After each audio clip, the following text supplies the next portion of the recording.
nos puede guiar a toda verdad es el Espíritu Santo de Dios. Diga conmigo, es el Espíritu Santo. Diga, ese es mi amigo, dígalo. Dale un aplauso al Rey.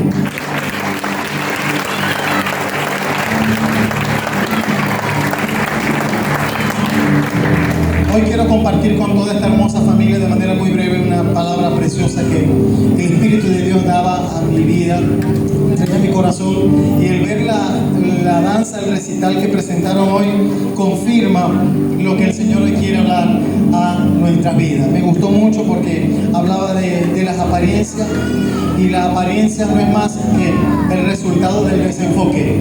Y hoy vamos a hablar de un tema que le he dado por título desenfocado. Diga conmigo, desenfocado. Pero usted no, ni el que está a su lado tampoco, eso se lo deja a otro.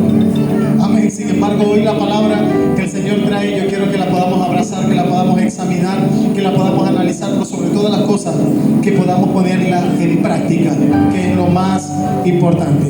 Amén. Para eso, quiero que por favor se ubique conmigo en el libro de Proverbios, en el capítulo 4 del libro de Proverbios. Vamos a leer versículos 25 al 27, y en esta oportunidad quiero leer la traducción del lenguaje actual. Ok, por eso está acá en la pantalla, los que puedan verla y observarla conmigo. Proverbios capítulo 4 del versículo 25 al 27. Si tiene usted la versión Reina Valera, también es buenísimo, manténgala ahí a la mano, porque podemos hacer comparaciones. Ok, y vamos a leer la palabra, y hoy lo hacemos en el nombre del Padre, del Hijo y del Espíritu Santo. La iglesia dice: pon siempre tu mirada en lo que está por venir. Corrige tu conducta, afirma todas tus acciones. Por nada de este mundo dejes de hacer el bien. Dice: apártate de la maldad. Lo repetimos: pon tu mirada en lo que está por venir. Corrige tu conducta, afirma todas tus acciones, y por nada de este mundo dejes de hacer el bien. Apártate de la maldad. Padre, en el nombre de Jesús, hoy invoco la presencia de tu Santo Espíritu en esta casa. Hoy invocamos, Señor, la sabiduría que viene de lo alto, para que repose sobre este vaso de honra, Señor, si así tú lo deseas hacer. Padre, que puedas hablar a través de mi boca palabra de vida y no palabra de muerte, Señor. Que aquel que hoy vino desolado, atribulado, en oscuridad y en tiniebla, la luz de tu palabra lo pueda impactar. Hoy la luz de tu palabra pueda penetrar y llegar al lugar más recóndito, Señor, donde el hombre, ni la psicología, ni la ciencia puede llegar. Tu palabra tiene el poder para transformar. Tu palabra tiene el poder para restaurar. Tu palabra tiene el poder para sanar heridas. Y por eso estamos aquí, para abrazar tu palabra, Señor. En el nombre de Jesús, echo fuera todo espíritu de error, y declaro que la sabiduría que viene de lo alto está sobre nosotros. En el nombre de Jesús, la iglesia dice: amén y amén. Hoy vamos a hablar de desenfoque. Y si hablamos de desenfoque, es lo opuesto, es el antónimo de ¿qué? De enfoque. Desenfoque es lo opuesto a enfoque. Y cuando nosotros escuchamos la palabra enfoque, muchos la vamos a querer abrazar, porque es que un hijo de Dios debe tener como característica el hecho de que se mantenga enfocado. Porque cuando nosotros estamos enfocados, tenemos la garantía de dar pasos con firmeza. ¿Usted sabía esto? Una persona que está enfocada no se entretiene y no permite de ninguna manera, escúcheme bien, que voces externas lo lleven a mirar al norte, al sur, al este o a lo que sabe para dónde tiene su mirada puesta. ¿Ok? Pero no es de enfoque de lo que vamos a hablar. Vamos a hablar del desenfoque, porque es un terreno en el que muchas personas actualmente se encuentran. Y el desenfoque sería algo así muy sencillo para que me lo puedan entender, como cuando usted tiene unos lentes y está borrosa la vista. El desenfoque es ver borroso. El desenfoque es que tú quieras tomar una foto con un teléfono de esto de última gama de hoy por hoy, pero la foto no sale bien. ¿Por qué no sale bien? Porque la cámara no está bien enfocada. ¿Te está entendiendo lo que le quiero decir? ¿Cuál es el resultado del desenfoque? ¿Qué sensación genera el desenfoque en una persona que quiere tomar una buena captura? Y más si se dedica a multimedia como mi amado equipo que tenemos hoy en la congregación. Sería frustrante el no alcanzar un objetivo, porque aunque le puso fuerza, se dio cuenta que había un detalle, y era que la cámara no estaba estaba enfocada.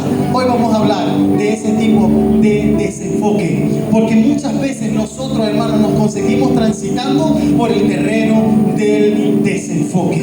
A veces ni siquiera porque tú decidiste que fuera así, sino que todo conspira en tu contra para que camines en desenfoque. Ni siquiera porque tú lo provocaste. Y le voy a dar un ejemplo muy sencillo. ¿Sabe algo? Yo crecí en un hogar hermoso. Ayer cumpleaños el hermano Naudi y me notificaron, me dijeron, Mariu me envió un mensaje y me dijo, vamos a reunirnos en casa del papá de Naudi. Y para los que saben, el hermano Naudi y yo somos primos hermanos. Crecimos descalzos sin cerca entre las dos casas, para que más o menos tengan una idea. Más que hermanos. Y yo sabía que el día de ayer yo tenía que ir para la casa de paterna y materna de Naudi, casa que colinda con la de mi madre. Y yo le comentaba anoche a mi esposa cuando ya llegamos al apartamento, en la almohada, le decía, esposa, no te imaginas lo que me costó cuando estábamos en la casa de Naudi no mirar a la casa de mamá. Me costó mucho, porque apenas son 7 meses y son tantos recuerdos. Y estando sentado ahí, una de mis tías se sentó a conversar conmigo. Ella hoy no está aquí. Y mi tía me hablaba, pero yo en mi mente, ¿sabe qué pensaba? Mi infancia en esa casa. Era imposible no recordar todo lo que yo viví con mamá y con papá ahí en la casa. Y hoy por hoy ahí vive mi hermano y vive su esposa que está aquí, Manarí, que bendigo sus vidas en gran manera. Anoche ellos no estaban ahí, ellos estaban trabajando y yo miraba para la casa de mamá y no la miraba con la intención de observar la casa ni observar si Manarí le riega las matas a mamá o no. Yo no lo hacía por eso. Yo lo miraba porque había un recuerdo que era inevitable que no me llevaran a ese escenario. Y Manarí puede dar fe de eso. Me cuesta mucho ir a la casa de mamá todavía. Trato lo posible de evitar ir a la casa de mamá porque yo también, aparte de ser pastor, fui hijo. Y le cuento todo esto, hermano, porque crecí en un hogar donde tuve la figura paterna y tuve la figura materna. Pero resulta y acontece, y muchos acá lo saben, pero muchos no lo saben tampoco, que parte de mi infancia yo crecí con un papá consentidor. Yo crecí con un padre que me amó de una manera desmedida, lo pudiera decir yo. Y papá usaba algunos términos para dirigirse a mí.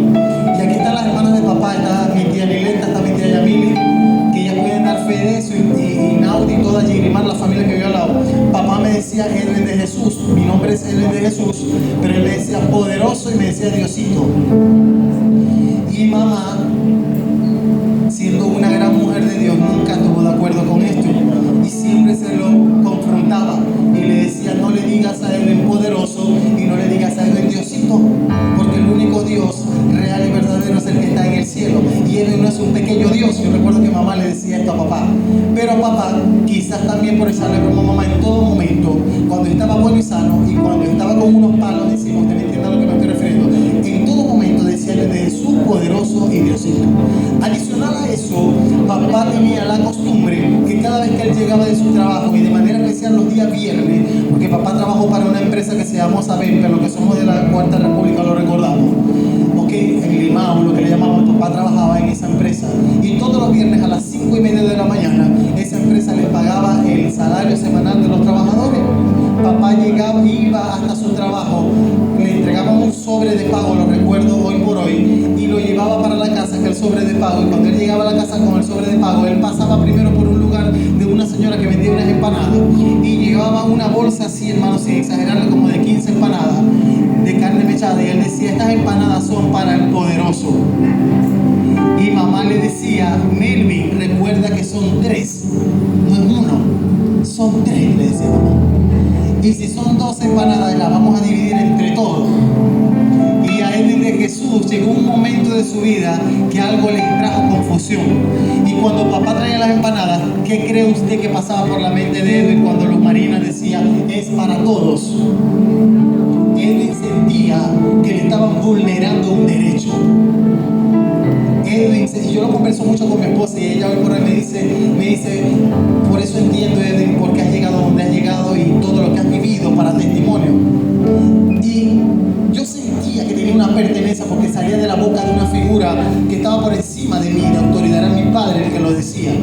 Lo mismo hacía cada vez que papá traía traía alguna golosina, eso era todo el tiempo, y me llegó, desde la esquina él me silbaba, y ya yo le conocía el silbado a papá, y yo, el silbido a papá, yo salía corriendo, le brincaba, y mire, hasta los 14 años yo tuve a papá, porque muchos saben que papá murió en un accidente cuando yo tenía 14 años, pero yo creo que hasta los 14 años papá me montaba aquí, mire, y me decía, poderoso, te traje una caja de cocosete, y era un poquito exagerado, cuando iba a ver no era una caja, era un cocosete.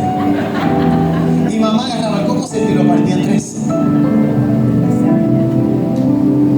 Adicional a eso, en la empresa que mi papá trabajaba, me dieron una beca por mi promedio de notas. Y todos los meses yo cobraba una mensualidad adicional, porque esa empresa tenía una convención colectiva, tenían un sindicato, y aquellos alumnos que tenían promedio de 18 para arriba, que eran hijos de trabajadores activos, personal fijo, le daban una bonificación y era buena, hermano, era muy buena. Y me la entregaban en bolívares. Mi papá traía una vez al mes el sobre de él y el sobre mío. Y cuando papá me entregaba el sobre, yo sentía que el mundo estaba a mi pie. Pero ¿sabe qué hacía Lomar Marina Torre? Agarraba el sobre y decía, esto es para los 3. Hermano, en serio. Y le voy a decir algo. Por mucho tiempo cuestioné esto. Y yo decía, ¿cómo va a ser para los 3? Si el que estoy estudiando y el que está sacando 20 soy yo. Pero hoy le doy gracias a Dios por esa Luz Marina que partía el pago en 3. ¿Sabe por qué? Porque él estaba creciendo con una distorsión en su sistema de pensamiento. Edwin estaba creciendo direccionado hacia el desenfoque. Hay caminos que al hombre le parecen derechos, pero su fin puede ser un camino de muerte. Y Dios le está hablando a muchos papás que estamos acá. Y le está hablando a muchas mamás que estamos acá. Y lo cuento como testimonio. Ahora, ¿qué pasó? ¿Qué tuvo que acontecer para que Edwin hoy pudiera estar aquí con ustedes enseñando la palabra? Llegó un momento difícil a mi casa. Y un 21 de noviembre, todos lo saben porque muchas veces lo testifico donde voy, papá no llegó más a la casa, murió en un accidente. Desde ese día la historia de mi casa cambió. Quizás humanamente nos pusimos la mano en la cabeza. ¿Sabe por qué? El único que trabajaba en mi casa era papá. Cuando digo trabajaba bajo dependencia de una empresa, mamá trabajaba para la mejor empresa del mundo, del universo y de la tierra. Mamá era nada más y nada menos que una gran líder en esta casa. No era pastora oficialmente, pero yo veía infinidad de personas que iban a buscar consejería y lloraban en la casa con mamá, sin ser la pastora oficial de esta casa. Ella ya estaba asumiendo su rol pastoral y ella, con el ejemplo, enseñaba a Edwin. Y mientras papá decía poderoso, decía Diosito y decía esto para el poderoso, mamá me agarraba, hermano, y me decía, vamos a la casa del Señor porque te voy a enseñar a ayunar. Y yo sé que muchas hermanas acá pueden dar fe de eso, de cómo mamá traía a ese muchachito flaquito a la casa del Señor y me decía, vamos a hacer 3 días de ayuno, Edwin. Me decía mamá, porque en ti hay un llamado irrevocable y tienes que cumplir tu asignación. Hoy por hoy, hasta el día que me toque partir de la tierra, yo no voy a dejar de recordar a esa gran mujer que por ella y por el Señor principalmente yo estoy donde estoy. Ella fue un instrumento del Padre para que hoy yo pueda estar enfocado. ¿Saben por qué? Porque el Señor muchas veces tiene que mover el ajedrez en la vida de nosotros. Muchas veces la manera como estás caminando como a Dios no le agrada. ¿Y saben qué pasa cuando uno está desenfocado? ¿Saben cuál es el resultado de estar desenfocado? Muchísimo. Cuando una persona está desenfocada está en problemas graves. Cuando una persona está desenfocada, ¿saben qué termina quedando? Por eso es que me impactó. Yo le decía a Gaby sentado ahorita, wow, quedé impactado con esa danza, porque tiene que ver mucho con la palabra que traigo a su vida. El que prestó atención, yo no presto atención a las voces de los cantantes, yo presto atención a la letra. Y se lo dije a Gaby. Dije, Gaby, búscame quién canta esa alabanza. No me importa la cantante, me importa la letra. Porque habla de las apariencias. ¿Prestaron atención? El resultado del desenfoque es tener una vida de apariencia. Una persona que está desenfocada vive en mentira. Una persona que está desenfocada vive en tinieblas. Una persona que está desenfocada ve todo borroso, no puede ver con claridad. Y ese día que papá falleció, la historia de mi casa cambió para siempre. ¿Saben por qué? Porque había un pichón de águila en la casa. Y quizás me estaban enseñando a que la manera de alimentarme era con la cabeza abajo, alimentándome de lombrices como las gallinas. La única manera que se iba a evidenciar que habían águilas en esa casa era lanzándolos en las alturas. ¿Y sabes cómo lanzan a un águila en la altura? Cuando llega una circunstancia que tú no esperas y que humanamente no estás preparado. Y papá se fue el 21 de noviembre y la empresa automáticamente, Tatiana Negra como testigo de Amili, suspendió todos los pagos de papá, embargaron el pago de papá, todo, absolutamente todo. Era el 21 de noviembre y el 30 de noviembre entregaban las utilidades. Papá había salido en el primer listado de aquellos que le iban a entregar sus utilidades o su bono navideño, como usted lo quiera llamar, su aguinaldo. Y a papá le congelan automáticamente las utilidades. No solamente le congelaron las utilidades, congelaron todas las semanas de papá, sin importar que en casa había un niño de 14 años y había una niña de 16, mi luz era menor de edad también. Pero toda esa experiencia nos llevó a nosotros a tomar una decisión. O nos quedábamos observando la nube negra, sentados llorando con mamá. Nos sentábamos a llorar por Melvin Aguirre porque ya papá no estaba. 46 años tenía papá cuando se fue. O entendíamos que había que caminar sobre las aguas. Y sabes, muchas veces cuando llegan las experiencias a tu vida que tú no te la imaginabas que iban a llegar, cuando llega una circunstancia difícil al hogar, cuando llega un duelo, un desprendimiento, eso te lleva, eso te desafía, eso te reta. Y como lo dije en casa de mi hermana Teresa, que bendigo su vida y no sabe cómo me llena el corazón saber que hoy está aquí, y también la hermana de mi cuñado de Luis están hoy acá. El día que ellas me invitaron a su casa, hace como una semana ya, que yo prediqué allá, yo les decía a ella que las pruebas, la única intención de una prueba es revelar lo que hay en el corazón del hombre. La prueba lo que hace es evidenciar algo, más nada. Esa es la intención de una prueba. El profesor te sienta, te hace una evaluación y para el profesor no es normal que usted agarre el cuaderno y se chuletee. No, él no lo va a permitir. Mientras él está observando, él no lo va a permitir. Porque tú tienes que demostrar que realmente estás preparado para salir exhibido en esa prueba y ser promovido a un siguiente grado o a un siguiente nivel y que tú puedas decir, caso cerrado, aprobado. Pero ¿qué pasa si el día de la prueba tú llegas y la hoja está en blanco y lo que haces es temblar y tienes que bajar tu cabeza de vergüenza porque tú eres capaz de reconocer que no te preparaste para el día de la prueba? Y por no prepararte para el día de la prueba, se acabó el tiempo de la hora que te dieron para hacer ese examen y el profesor, no disfrutándolo, el profesor con todo el dolor del mundo tuvo que quitar la hoja y tuvo que darse cuenta de que no estás preparado para ser promovido a un mayor nivel. ¿Qué estás evidenciando cuando tu hoja queda en blanco? ¿Qué estás evidenciando cuando tu cabeza está abajo? ¿Qué estás evidenciando cuando el maestro de los maestros observa y ve que esa prueba está en blanco? Estás evidenciando que no estabas preparado. Estás evidenciando que se está revelando lo que había en tu corazón. Muchas personas cuando las pruebas llegan a su vida, ¿saben qué hacen? Cuestionan a Dios. Muchas personas cuando pasa algo infortunado, ¿qué hacen? Cuestionan y preguntan por qué y manotean. Y dicen, ¿por qué a mí? Y se les olvida que muchas veces le han sido infieles a Dios. Se les olvida que muchas veces han caminado en oposición a lo que Dios quiere hacer.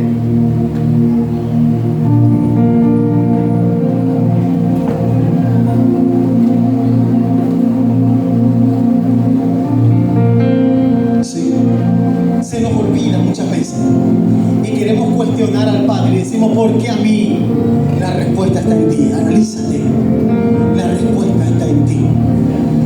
La experiencia y el testimonio que les estoy contando me llevó a una cima. La muerte de papá me llevó a una cima. Y ya el niño de 14 años que se sentía merecedor de todo, porque donde yo llegaba con papá decía que tienen al poderoso. Y sé que muchos conocieron a papá y saben qué pasa. Aquí tenía al poderoso. Yo estaba ahí, hermano, cuando papá falleció, yo estaba en tercer año, en noveno grado o tercer año, como usted lo quiera entender. Y papá, cuando yo lo iba a buscar a un lugar, porque mi papá fue esclavo por mucho tiempo del licor, y cuando papá tomaba, que yo lo iba a buscar en algún lugar, porque más o menos yo sabía dónde papá podía estar metido ya. Con 14 añitos yo lo buscaba, hermano. Yo llegué a cruzar hasta esa autopista para buscar a papá. Y cuando yo buscaba a papá, muchos acá pueden dar fe de eso. Yo me lo montaba aquí, él me metía la mano por acá y yo lo llevaba. Y él, echándome bromas, se iba para un lado. Y yo me ponía bravo, porque yo no podía con papá. Yo decía, papá, acomódate, papá, acomódate.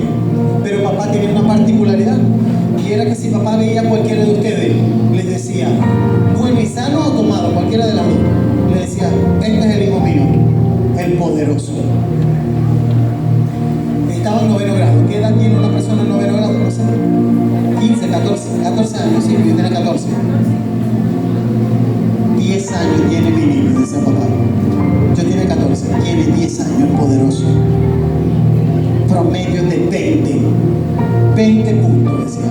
Se va a graduar de ingeniero de petróleo. Todo el mundo le decía. Y yo le tenía que hacer a papá así: papá, yo no tengo 10, yo tengo 14. Papá, yo no estoy en quinto año, estoy en noveno, todavía me falta para llegar allá. Y él sabía, pero él se jactaba en decirlo. De tanto decirlo, hermano, ya llegó un momento en el que yo me creía merecedor de todo. Me creía merecedor de todo. ¿Sabe cómo se llama eso? Desenfoque. ¿Ah? Egocentrismo. Yo no sé a quién le está hablando en esta mañana. Cuando una persona cree que es merecedora de todo, cuando una persona cree que tienen que servirle y cuando llega a un lugar tienen que tirarle una alfombra roja, ¿sabe cómo está usted? Desenfocado. Cuando usted llegue a un lugar y usted de manera impaciente se quiere ir porque usted llegó al restaurante y no lo atendieron de una vez y usted se va haciendo cristiano y se va molesto, mire, eso está dejando mucho que decir en evidencia. Usted dirá: pastor, pero usted se está yendo a los extremos. Desenfoque en muchas áreas. No le espiritualice todo. Yo no estoy hablando de la gente que ora y de la gente que no ora. Yo estoy hablando de en cada espacio de tu vida, en todo lo que haces. Muchas veces nuestro comportamiento es de desenfoque y el Señor no quiere verte de esta manera. La cita que yo leí está en Proverbios capítulo 4 del 25 al 27 y la menciona nada más y nada menos que el hombre más sabio que aparece en la Escritura. Y no lo digo yo, es que él pidió, el regalo que él pidió al cielo fue sabiduría. ¿Quién fue ese hombre? El rey Salomón. ¿Y qué pidió Salomón? Sabiduría. Cuando Salomón habla de esto, de que mantengas tu vista fija sin desviarte ni izquierda ni a la derecha, él lo dice porque es que él se desvió. Él lo enseña porque ya él lo vivió. Y yo te estoy enseñando porque yo lo viví, hermano. Yo a los 14 años tuve que madurar a la fuerza. A los 14 años entendí que ya no era un niño malcriado. Entendí que ya papá no estaba. Entendí que en la casa se desayunaba, se almorzaba y se cenaba. Entendí que en la casa había necesidades y alguien tenía que cubrirla. Por una circunstancia difícil, mi hermano no estaba con nosotros en ese momento. Estaba en mi luz, mi hermana, estaba mamá y estaba el muchachito de 14 años. ¿Y qué me tocó hacer? Me tocó ponerme a trabajar, abrazando mi sueño, abrazando mi propósito, y me enfoqué más que nunca. Dije: yo no voy a dejar los estudios. Dije: yo no puedo dejar los estudios. Primero porque amé toda mi vida, amé estudiar, amo la lectura, me encanta. Yo dije: yo no voy a dejar de estudiar. Y aparte de eso, papá ya no estaba, y yo sabía como papá en todo lugar mencionaba que su hijo sería un gran profesional, y eso se convirtió para mí en un impulso mayor. Y yo dije: en memoria a ese hombre que amé tanto, yo voy a estudiar y voy a ser un gran profesional. Y mire que no todo fue desenfoque, eso me llevó a enfocarme. Pero me llevó a enfocarme en el estudio y a la vez, con 14 añitos, noveno grado, a buscar trabajo. Y conseguí trabajo, y a mí le puedo dar fe eso porque ella también trabajaba allá conmigo. Y conseguí trabajo en el Pinar, donde hoy por hoy vivo, hermano. Y conseguí trabajo en un edificio, creo que también fue la que me llevó hasta aquel lugar. Y conseguí trabajo de conserje. Y yo limpiaba los 3 pisos. Yo iba todos los días, limpiaba los 4 pisos, planta baja y los 3 pisos. Y un día lo dedicábamos a limpiar los jardines, a regar, pero negocié para que me permitieran estudiar. Y estudiaba en un liceo que un día las clases eran de mañana, el otro día las clases eran de tarde. Y así pude organizar mi horario.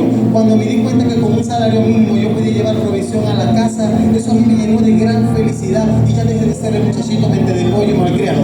Ahora me sentía el hombre de la casa. Ahora yo quería llevar huevos a la casa, quería llevar queso a la casa, quería llevar harina a la casa, quería llevar arroz a la casa. ¿Cómo se llama eso? Enfoque. Cuando estudiaba en el liceo, porque papá muriera, Naudi hoy no está aquí. Yo, el dinero que me daban para desayunar, yo no me lo gastaba en comida. ¿Sabe qué hacía yo? Yo guardaba el dinero para que al salir del liceo, yo estudiaba por allá, por el Café Imperial, por allá, un liceo que se llamaba Valerio Toledo, yo me venía, y aquí en La Pomona había un lugar que existía en aquel entonces, un lugar que le llamaban Videoclub. Y ahí usted podía pasar todo el día jugando a Contra, Mortal Kombat, Street Fighter y Mario Bros. ¿Y sabe qué hacía el pastor Edwin? Con ese dinero se pagaba 1 hora para jugar con Naudi. Y ese era mi deleite. Yo estaba en clase y yo decía: cuando salga me voy al videoclub. ¿Cómo se llama eso? ¿Enfoque o desenfoque? Desenfoque. Etapas de cualquier muchacho. Pero ahora papá no está. Ahora papá no está. Ahora Edwin evaluaba qué hacer con los pasajes.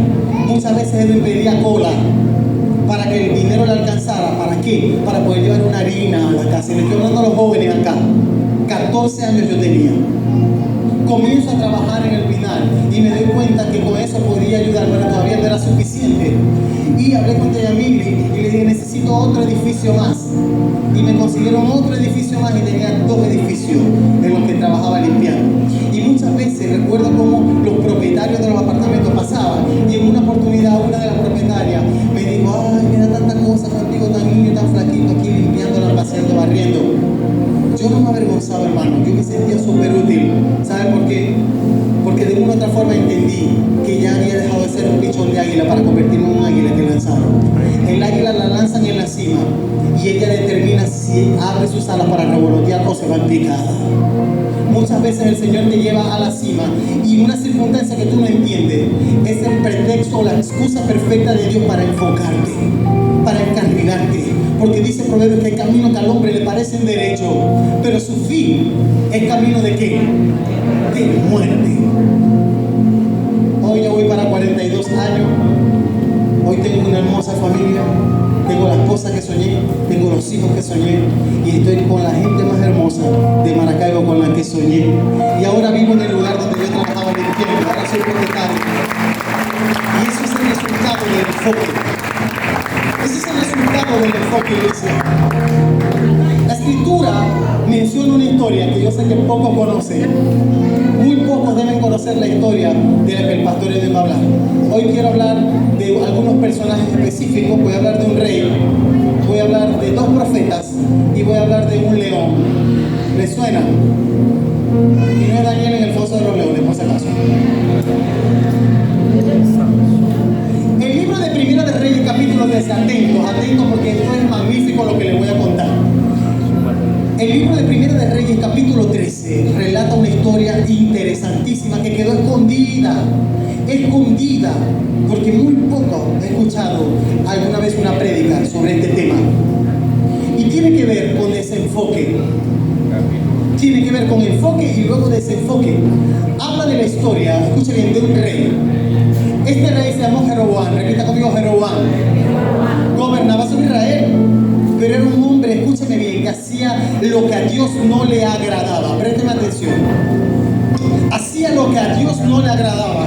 ¿Qué hacían los reyes que no le agradaban a Dios? Aquellos que leen Biblia. A los reyes que Dios les dio la espalda eran aquellos que se desviaron, se desenfocaron y adoraron a dioses extraños. Aquellos reyes que buscaron mujeres de poblaciones paganas y las adquirieron como concubinas y esposas y las honraron al punto de permitirle a ellas, escúchenme, levantar altares para los dioses. Esos reyes fueron desaprobados automáticamente, reprobados por Dios. El padre no se complacía con este tipo de reyes y Jeroboam era así. Jeroboam se enamoró y lo que la mujer pedía, él lo otorgaba. Resulta que él tenía una escuela de profetas a su disposición. Una escuela de profetas a su disposición.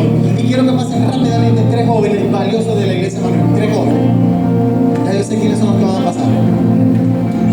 Pasen rápido, vengan. Hay 2 valiosos nada más. Si yo estuviera abajo, yo fuera el primero que paso. Ajá. 3 jóvenes valiosos se me van a poner por aquí. Por acá. Anderson aquí. Necesito un hombre adulto. 30, 40, 50 años, 60 años. Hermano Jorge, aquí. Excelente. Y me hace falta un joven extraordinario. Uno más, un joven extraordinario. Dios mío, con esta definición no hay. No hay joven extraordinario, hombre. Un joven wonder. Aquí viene el joven wonder. Se llama nada más y nada menos Emmanuel, que significa Dios con nosotros. Mi hermano por aquí en el medio. ¿Ok? Preste mucha atención. ¿Dónde está Jeroboam? Aquí está, levanta la mano, hermano. Usted es el rey, Jeroboam. Tenía una escuela de profetas a su disposición. ¿Quiénes eran los profetas? Pastora Zenaida, los asesores. Los que le decían a Jeroboam si tenía que ir a una guerra, sí o no. Él consultaba con ellos lo que quería hacer y ellos decían lo que Jehová les decía. Y por aquí vamos a tener reservado al otro personaje que va a ser el protagónico en esta oportunidad. Ahora, Jeroboam estaba acostumbrado a consultar a su profeta. Y él necesitaba hacer una consulta. Si ir a la guerra o no ir a la guerra. Y resulta y acontece que estos tres personajes, ¿qué cree usted que le dijeron al rey? ¿Ah? Le dijeron lo que él quería escuchar. ¿Sabe por qué? Porque ellos eran asalariados. Ay, Dios mío, la gente que es asalariada es esclava de su amo. La gente que es esclava es adicta a la aprobación. ¿Usted sabe qué significa eso? Usted no ha visto en la empresa esos empleados que son ahí que se pegan como una garrapata al jefe y que usted rápidamente los identifica y usted sabe cuando es impresionante la manera como chupan media. ¿Ah? En términos zulianos. Sí, ¿verdad? Bueno, estos profetas, con el permiso de ellos, eran así. A ellos les gustaba obtener el favor del rey. Entonces me imagino el rey preguntándole a ellos: ¿ustedes creen que yo puedo dar un paso en esta decisión que quiero tomar? Ellos trataban de indagar cuál era la intención del rey. Ah, que el rey quiere ir a conquistar un territorio, vamos a decirle que sí. Y ellos al estilo con música clara: Jehová te dará la victoria, Jehová te dará la victoria. Entonces él estaba acostumbrado a escuchar lo que a él le querían decir en todo momento. ¿Quién es el mayor de ustedes tres? Se queda Anderson, entonces se van a sentar ustedes. Como él estaba acostumbrado a escuchar lo que estos profetas decían, ok, esto que estoy diciendo no está en la escritura. Yo estoy aquí haciendo una analogía porque quiero que usted entienda a donde yo quiero llegar.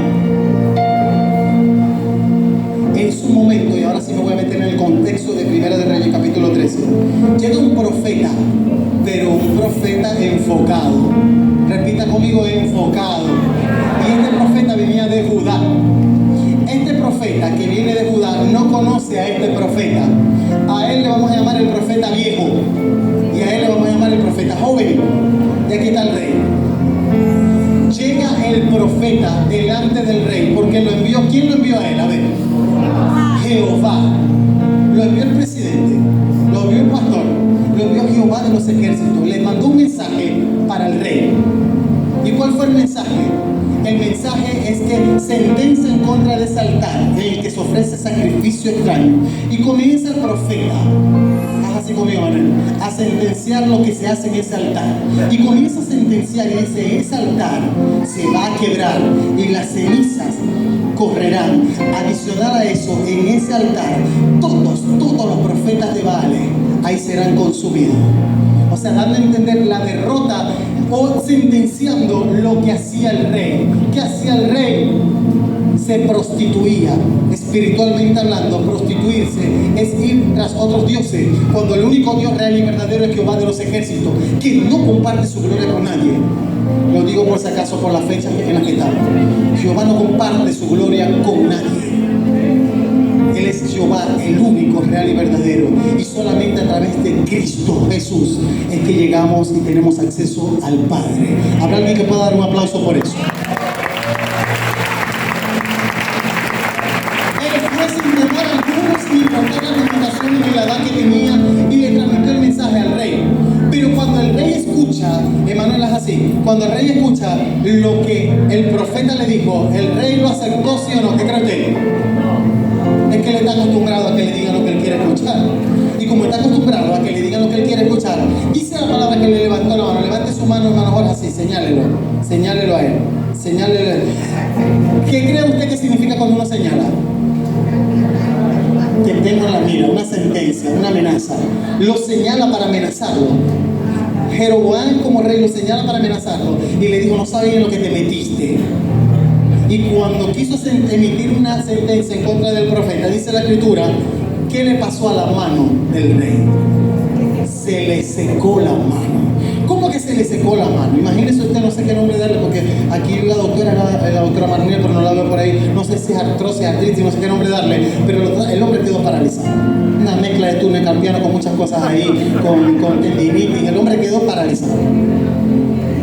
Y el rey quedó con la cabeza así. Y dice la escritura que el rey le dijo al profeta, por favor, pídele a tu Dios que me devuelva el milagro de la movilidad de mi mano. ¿Y qué crees que hizo el profeta joven? ¿Qué hizo el profeta joven?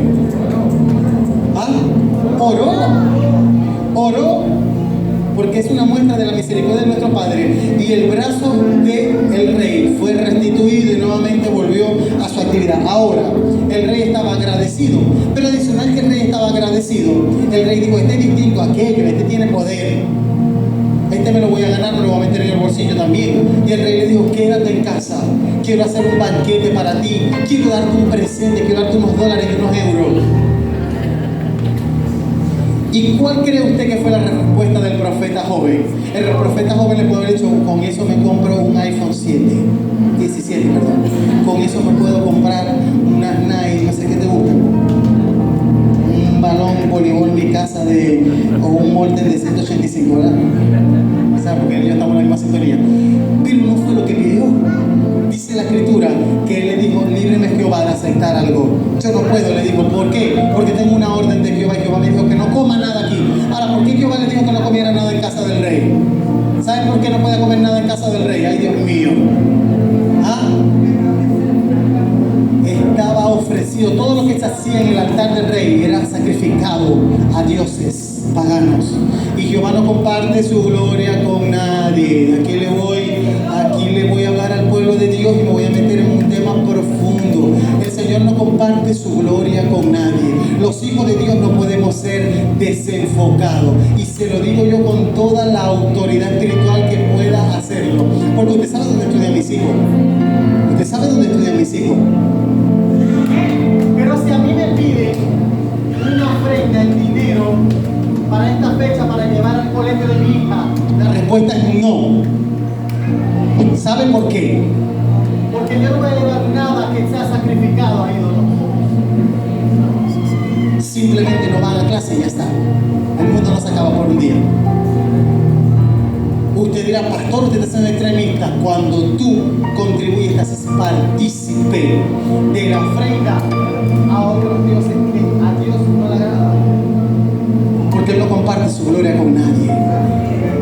Él no comparte su gloria con nadie. Así que cuidadito, hermano, con negociar sus principios por ignorancia, por desenfoque o por el contrario, negociar sus principios porque te quieren recibir algo a cambio. Cuidado con vender tu primogenitura por un plato de lentejas. Entonces el rey, al ver que él no aceptó, el rey se fue y se sentó. Ahora, ¿dónde está? Necesito un niño, rápido, un niño. Ahí viene José, ven tú. Bueno, vengan los dos, porque es que la escritura habla de un hijo y después dice que sus hijos, habla en plural después. Dice la escritura que los hijos del profeta viejo vieron todo lo que aconteció. Vieron la mano seca, la mano restaurada, pero también observaron la sentencia que emitió el profeta joven. Y dice la escritura que el profeta que estaba enfocado se mantuvo firme ahí. Pero, escuche algo, fue tanta la firmeza y el enfoque que no aceptó ni siquiera que el rey lo invitara a comer. Usted me va a decir a mí, hermano, usted me va a decir a mí que si una figura de peso lo invita a una cena o un almuerzo, usted por pena dice, no, usted jamás diría que no. Si a usted el presidente de la República lo invita a Miraflores para sentarlo en el palacio y Dios te dice que no, no todos son capaces de decir que no. Pero eso es falta de determinación. ¿Ah? Eso es falta de determinación.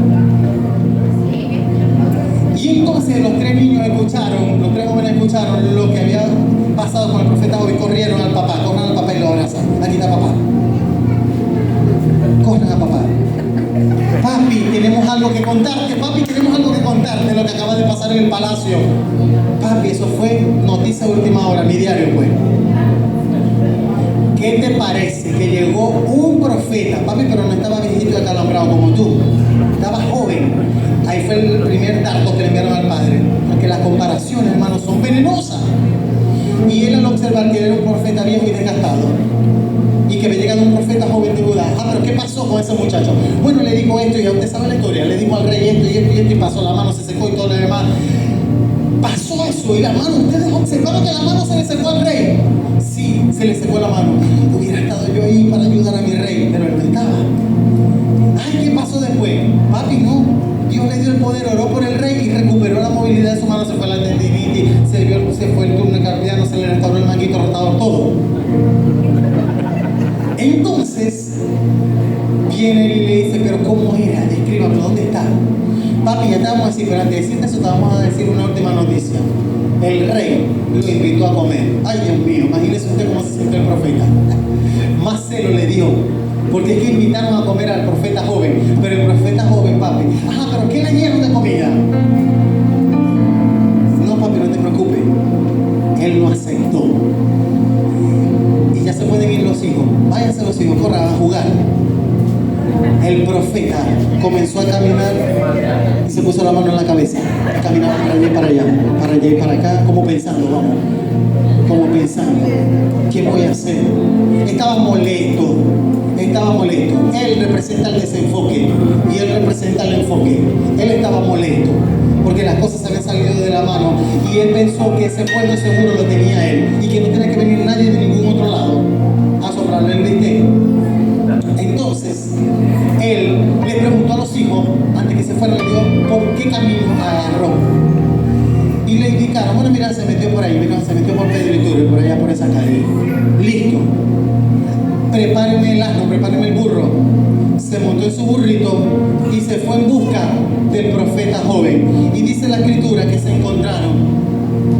Y cuando se encontraron, el profeta viejo, que representa el desenfoque, consiguió al profeta joven sentado sobre un árbol descansando.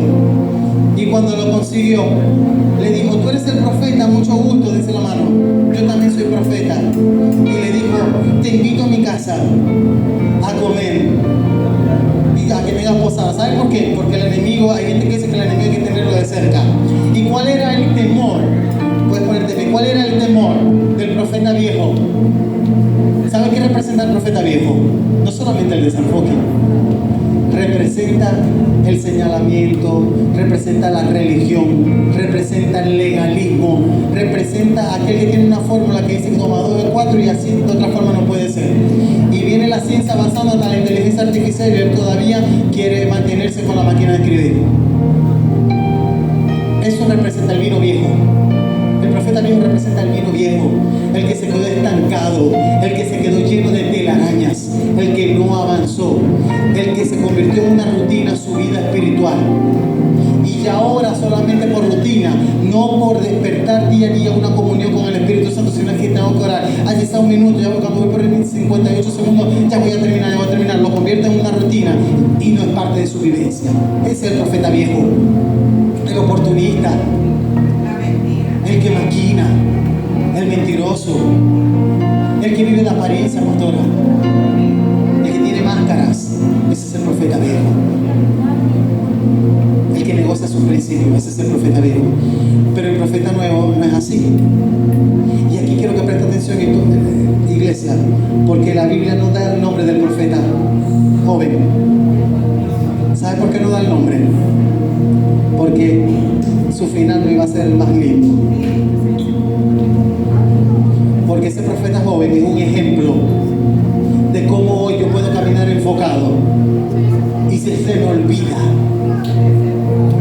si se me olvida lo que el Padre dijo de mí, si se me olvida las promesas que me hizo, si se me olvida la dirección del Espíritu, si se me olvida lo que su palabra establece, puedo correr graves peligros. Él llegó y la respuesta de él, ¿sabe cuál fue? Cuando él lo invitó a comer, él le dijo que no.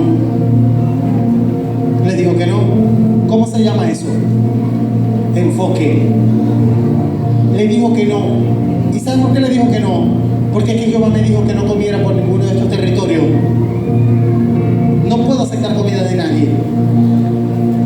Y el profeta Pinocho mentiroso vino y le dijo, pero es que yo soy un profeta de Jehová.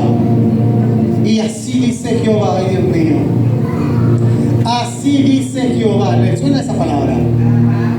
Pastora. Si yo les dijera a ustedes cuántas veces me dijeron a mí, así que dice Jehová, esta es tu esposa. Y no era él, no era la pastora ni le dieron.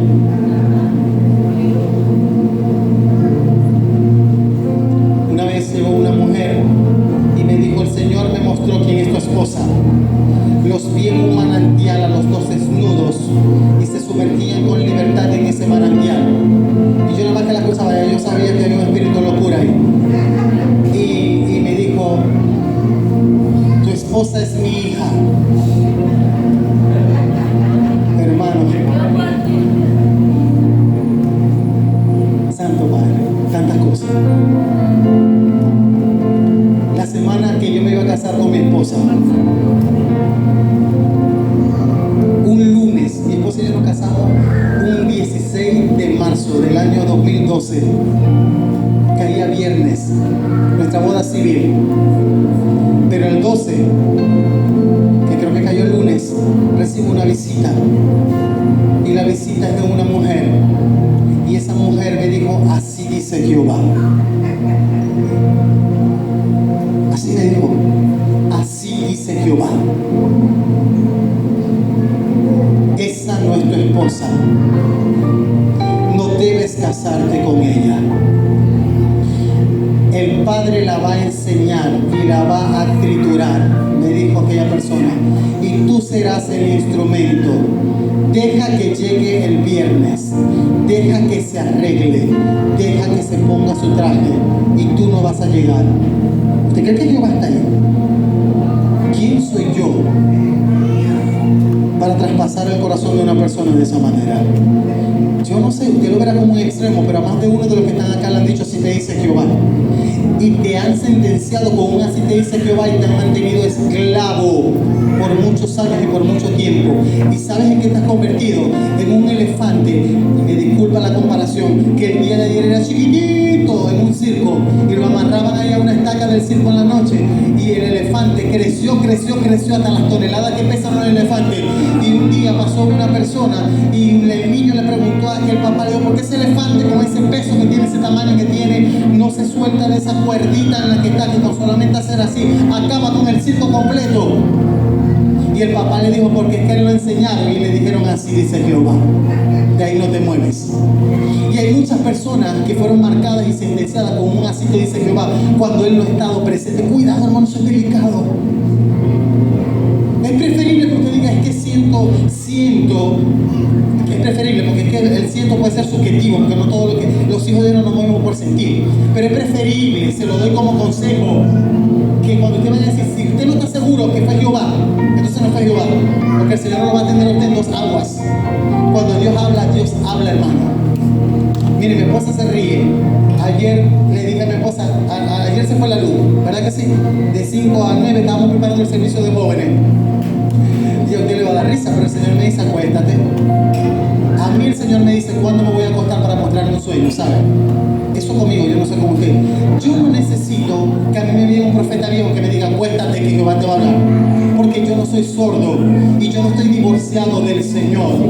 El Señor está interesado en hablarte a ti personalmente. El Señor no necesita involucrar a una tercera persona para llenarle la cabeza de brollo a esa persona y que esa persona vaya a divulgar tus intimidades. Dios va a tratar primeramente contigo. Ahora, si tú estás sordo, si tú estás desenfocado, Dios va a levantar un siervo, un profeta temeroso de Él, prudente, sabio de palabras, que con mansedumbre te va a corregir. No alguien que va a divulgar tus intimidades. Pero para que eso pase es porque tú estás demasiado desenfocado. Porque es que el Espíritu Santo no te deja. ¿Quién dijo que el Espíritu Santo se fue el Espíritu Santo de mi vida? Escuche bien lo que le voy a decir. Yo leí un libro del pastor Benny Hinn hace muchos años. Creo que se llama Bienvenido Espíritu Santo. Y cuando yo leí ese libro, hubo algo que impactó mi vida. Y por eso era que el pastor le predica y Emanuel le cambiaron hasta el eslogan de Emanuel 0% perfección y 100% amor. ¿Usted sabe por qué? ¿De dónde viene el 0% perfección y 100% amor? El pastor leyó un libro hace como 20 años atrás de Benny Hinn y se lo recomiendo que lo lea. Se llama Bienvenido Espíritu Santo. Y cuando usted lee ese libro, hay un capítulo, aquellos que no lo han leído, donde se van a encontrar con una experiencia que vivió Benny Hinn. Y es que Benny Hinn en algún momento de su vida se sintió impuro. ¿Usted sabía eso? En algún momento Benny Hinn, aquel hombre que Dios lo usa para sanidades, milagros multitudinarios y que estaba por tantas naciones, él se sentía indigno porque se había equivocado, hermano, como usted se equivoca todos los días. Y yo me que te equivoco. El que dice que no peca le hace mentiroso al Padre y la verdad no está en él. No lo digo yo, lo dice la palabra. Y Benny Hinn pensaba que el Espíritu Santo lo había dejado. Se había ido. ¿Por qué? Porque él había quebrantado un principio. Dice la Escritura, escuche bien, dice la Escritura que el Señor te ama. Y aunque hay un famoso dicho que el Padre aborrece tu pecado, pero ama al pecador, Benihim vivió esta experiencia de la siguiente manera. Dice que estando orando allí, llorando ahí, porque se sentía indigno, el Señor trae a su mente todo lo que él había hecho que no estaba bien. Y lo que no estaba bien le traía aflicción. Y a la vez lo llevaba a rectificar y a querer volver a la senda antigua. Él dice que el Señor le dijo: ¿sabes quién es el que te está ahí ministrando solamente? ¿Sabes quién está ahí tratándote de recordar que lo que hiciste no estuvo bien, pero que puedes estar mejor si rectificas? No es el diablo. Se llama Espíritu Santo. Convence de pecado, de justicia y de juicio. La gente le llama conciencia, no es conciencia, es el Espíritu Santo. Cuando hiciste algo que no estuvo bien, ay santo. Cuando tú hiciste algo que tú sabes que no estuvo bien, y la conciencia, tú dices: la conciencia no me deja, y baja tu cabeza y te sientes indigno y te sientes impuro delante del Señor. Ahí está operando el Espíritu Santo para convencerte de ese pecado. Ahí está el Espíritu Santo diciéndote: yo no te he dejado, aquí estoy. A los jóvenes se lo digo, porque te amo, porque tengo un plan precioso contigo. Él no es como nosotros, hermano. Quizás nosotros como papá abrimos la puerta, le damos un batazo al muchacho, no quiso hacer caso, váyase por allá. Llevo con una barriga a la casa de la muchacha, vean que se no llegue, hermano, que aquí él no es como nosotros, hermano. Él no actúa así. Él es un Dios de amor. Él es un Dios que sana heridas. Y para no desvirtuarme de la historia, él le dice: así dice Jehová. Y como este hombre, en su jerga, en su lenguaje de reino, era común escuchar así dice Jehová, ¿qué cree usted que pasó? Porque es que la Escritura dice que el enemigo anda como león rugiente buscando a quien devorar. Y el desenfoque a través del profeta viejo le estaba dando vuelta.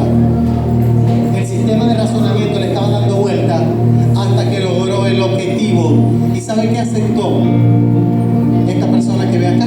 Ir a comer en casa del profeta. Se fue a comer y a dormir en casa del profeta. Mentiroso, Pinocho, así dijo Jehová. Este representa a aquellos que te dicen quién va a ser tu esposa.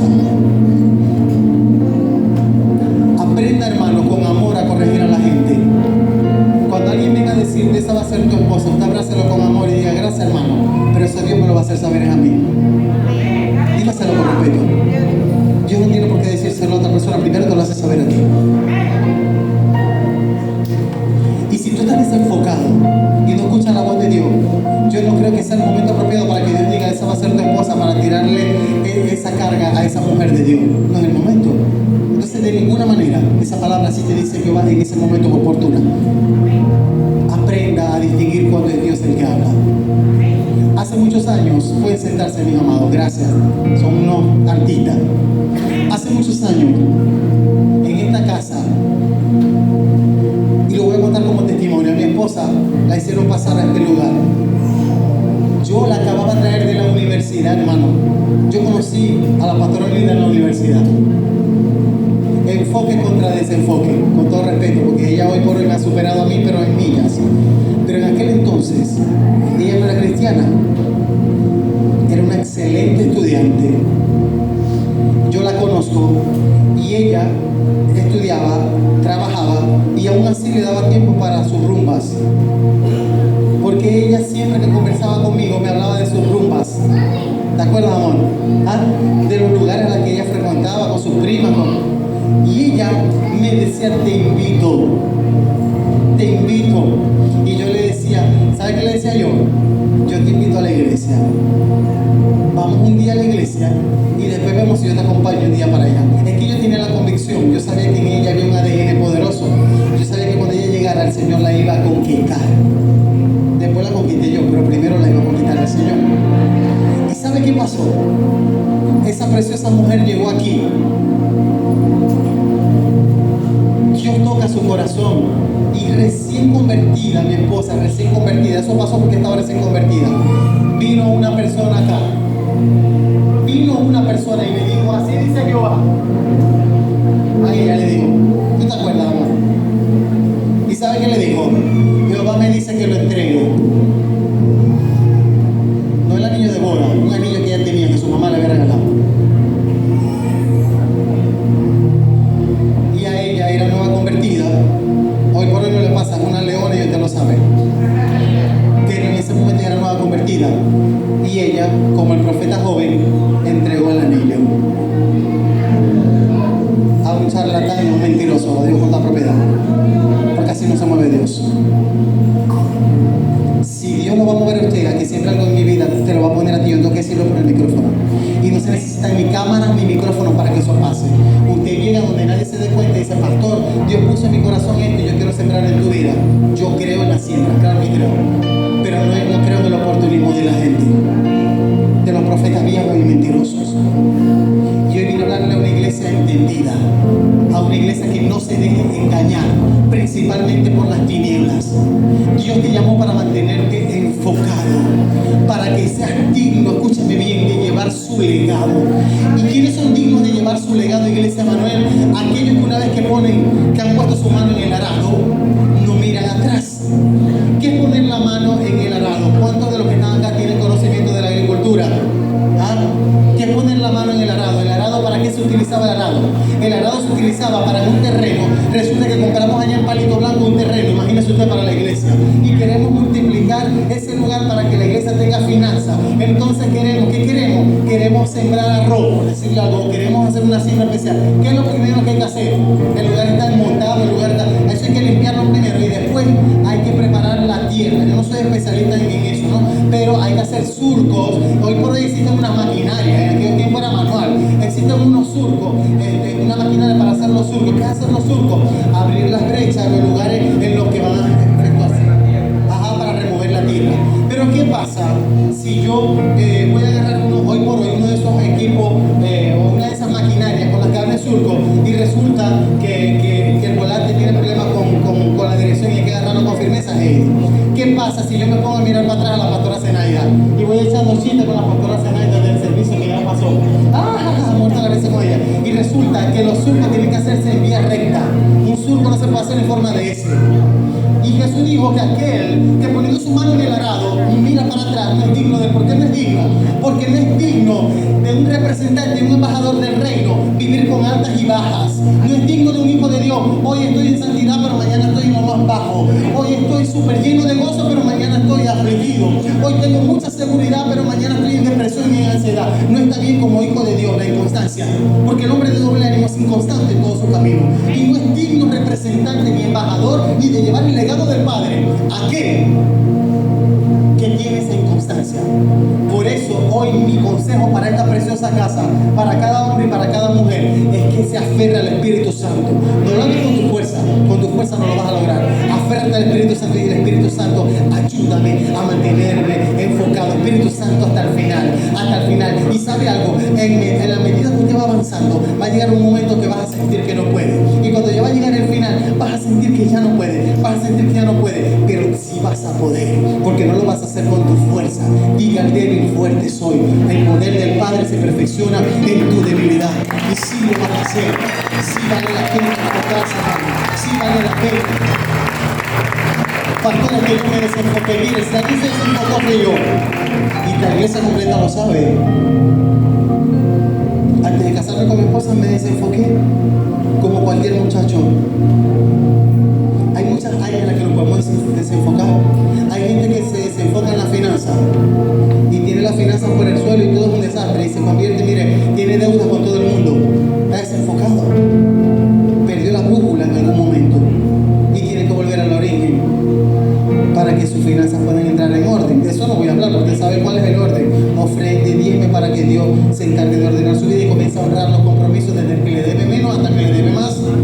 Y ya Dios va a cumplir su palabra y va a llegar bendiciones a tu vida y te va a dar empresa, te va a dar todo. Pero hay que ir a la raíz, hermano. Si yo tengo un desorden en la raíz, voy a vivir desenfocado. Hay otros que nos desenfocamos en la parte emocional.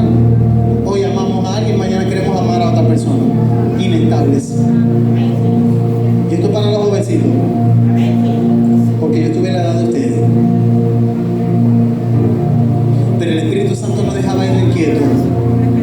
El Espíritu Santo no dejaba a Edwin quieto. Cuando yo me iba a casar con aquella que no era mi esposa, y aquí muchos lo saben, estaba poquito tiempo ya para la boda, había hasta anillo, estaba todo. Habían hasta boletos y había un viaje para Europa de luna de miel. Había casa en villa, había carro, de todo. Pero Jehová todos los días me hablaba. No tuvo que venir nadie a decirlo, hermano. Todas las noches Edwin lloraba. Solamente el Señor es testigo de cómo Edwin lloraba. Y cuando yo me sentaba ahí donde está usted, y yo veía a esa mujer que era pastora de jóvenes y subía a este lugar, y yo estaba con aquella persona que no era la correcta, sentado ahí en esa silla, y ella aquí, observándome ahí adelante, sentado con aquella persona, después de haber sido mi novia con la que yo me iba a casar. Ese testimonio después lo vamos a dar un día para parejas. ¿Sabe? Un día ella predicó y se lo he pedido, le hizo: esposa, tiene que volver a predicarlo, tiene que volver a predicarlo, porque esa predica trajo rompimiento a mi vida. Y ella predicó y ella habló de la criba de Dios. Yo no le voy a hablar de qué trata, porque esa predica la va a dar ella, esa predica no la voy a dar yo. Y mientras ella estaba predicando, yo estaba ahí con la que en aquel entonces iba a ser supuestamente mi esposa. ¿Y sabe qué hacía el pastor Edwin? No lo podía contener. Yo lo que hacía era llorar y llorar. ¿Sabe por qué yo lloraba? ¿Usted sabe por qué Edwin lloraba? Yo veía a aquella muchacha que conocí en la universidad, que la había traído a este lugar, y la veía en la estatura y en la medida del varón perfecto. Ya ella, yo la veía. Y yo me sentía como un huilo, como un enanito. Sí, ¿sabe cómo me sentía yo? Cuando yo estaba ahí, yo decía: aquí está Saúl y ahí está David. Pero el Señor puede cambiar la historia de aquellos Saúles que se sienten desechados. Estamos en el periodo de la gracia, y aquellos que se han sentido desechados como Saúl no van a terminar como Saúl si deciden dar un paso de acción. Y yo decía: pero ¿cómo hago? ¿Cómo hago yo para devolver todas estas cosas que me han dado? Dios, gracias por la vida de Michael, no está el pastor Michael, y del pastor Willy, que ellos no son cualquier persona en mi vida, son más que hermanos y amigos para mí. Siempre me dijeron: tu esposa es la pastora Ori, ellos siempre me lo decían. Estuvieron conmigo en todo momento, en mis momentos más bajos. Y en el momento que decidí tomar la decisión, que bueno que Michael está aquí, las personas que yo busqué para que me apoyaran en la decisión fue a Michael y a Willy. Porque cuando hablé y le hice saber a la persona que no podíamos seguir porque no era de Dios, esa persona mataleó, partió vidrio y demás. Y me dijo que no, y que no, y que no. Y comenzaron a recibir amenazas. Su familia me decía que tenía que pagar todo. Y el pastor Michael, aquellos que los conocen de cerca como yo, me dijo: vamos, que yo te voy a acompañar y vas a entregar todo. Y yo fui con él y con el pastor Willy, no sé si me se acuerda. Y fuimos y llegamos y dejamos el carro tirado, y tiré la llave y salimos corriendo, porque me fueron a matar a mi amigo. Pero me tocó hacer como José. Me tocó hacer como José. Ay, es muy fácil, pastor, porque usted tenía carro. Yo no tenía nada, hermano. Nada de lo que ellos me ofrecieron yo no tenía. Yo era un simple mortal. Esa casa en esa villa me la dieron ellos, la ropa que tenía me la dieron ellos, toda la equipada casa me la dieron ellos, los pasajes para Europa, todo lo compraron ellos. Los anillos que quedaron listos los compraron ellos.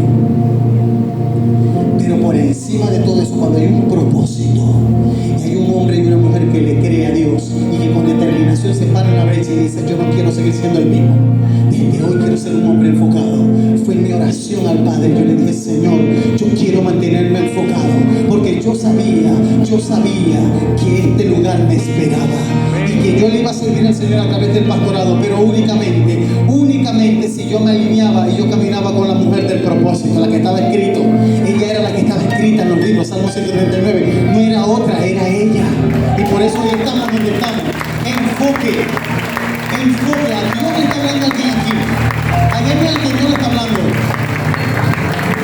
Solo tú sabes si estás con la persona correcta. Yo no me mando a divorciar a nadie aquí, cuidado, usted se mete para allá, sigue adelante. Le estoy hablando a los jóvenes, le estoy hablando a la gente que se ha asociado con la tiniebla, le estoy hablando a la gente que ha hecho negocio en tierra negra, le estoy hablando, él me entiende, le estoy hablando a la gente que hacer cosas fraudulentas o que ha negociado al principio, estás a tiempo, no te van a matar, no van a acabar contigo. Pastores, que cuando se sepa lo que yo hice van a divulgar mis intimidades. 1, 2, 3 días, ya después nadie se acuerda. El hombre no es quien te va a dar la salvación te la da Cristo. Y hay que estar en paz con el Señor, hay que estar alineado con el Señor. Hoy estamos, mañana no sabemos, hermano. Hoy estamos, mañana no sabemos. La historia termina, y ya con esto culmino porque sé que me extendí con este profeta joven de una manera muy triste. ¿Estaba enfocado? Sí, pero terminó desenfocado. ¿Por qué terminó desenfocado? Porque escuchó voces que no tenía que escuchar. Porque escuchó a alguien que con convicción pastora le dijo: así te dice Jehová. Así, Señor, que le diga a usted: así te dijo Jehová. Usted pese eso con la palabra. Usted vaya a la intimidad y dígale: Señor, el pastor me dijo: así te dice Jehová. Señor, pero tú estás en el asunto porque tú estás por encima de él. Y tu voluntad es buena, agradable y es perfecta. Ahora, si usted es como el rey de Jehová, que le gusta escuchar, al que le va a decir lo que él quiere escuchar, ya esa es su decisión. Busque el lugar donde usted quiera escuchar lo que quiera escuchar. Pero yo vine a traer la palabra del reino, la palabra que traspasa, la palabra que confronta, pero para hacerte crecer. La palabra que corta como espada de dos filos, pero con la intención de sanar, para que crezcamos y lleguemos a la estatura de lo que el Padre quiere. Así que diga conmigo: yo soy una generación enfocada. Póngase de pie. Póngase de pie.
Es que se consigue el enfoque. Cierra tus ojos, por favor.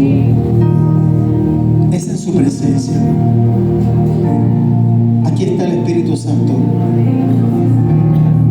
No quiero una visitación, quiero una habitación. Quiero una habitación. No quiero solo un momento. No quiero solo un momento, quiero una eternidad. Quiero una eternidad.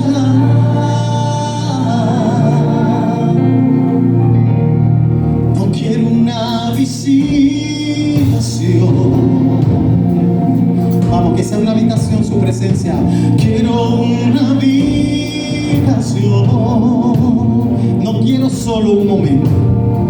No quiero solo un momento. Quiero una eternidad.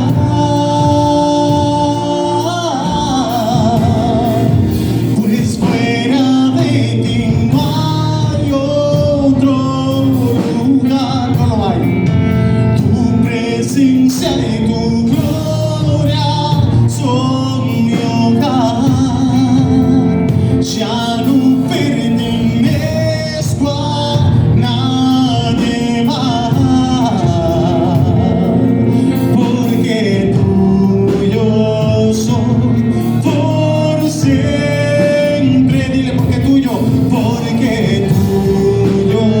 soy por